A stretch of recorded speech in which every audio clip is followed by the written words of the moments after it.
ছোটবেলা থেকেই আমি গরু চড়িয়ে অভ্যস্ত, সেই জন্য সকলে আমাকে গোপাল নামে ডাকত।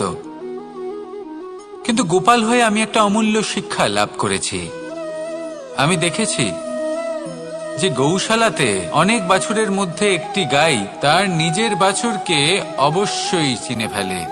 যেখানে সমস্ত বাছুর একই রকম দেখতে এবং প্রত্যেকের স্বরও সমান, তারপরেও সকল বাছুরের মধ্যে নিজের বাছুরকে ঠিক চিনতে পেরে যায় এবং তার সাথেই থাকে।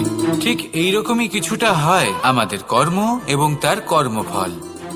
আপনি সবার মাঝে থেকেও কোনো কর্ম যদি করেন, সেই কর্মফল সবার মধ্যে আপনাকে চিনে ফেলবে এবং আপনার সাথেই থাকবে। তাই যখনই কর্ম করবেন ভেবে চিন্তে করবেন।